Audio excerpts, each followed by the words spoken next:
how to make a table on Squarespace. And this is about to help you here on the situation that is going to be about to be understood through the site. That should be really very important to be really some kind of the progress that can be really satisfied for what we are looking for.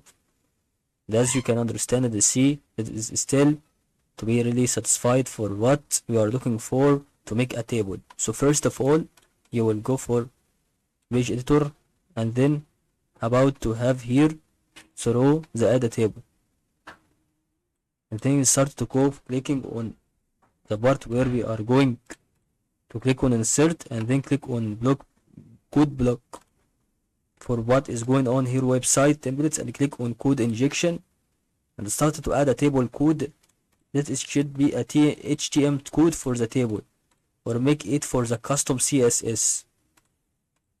And that is all about to help you.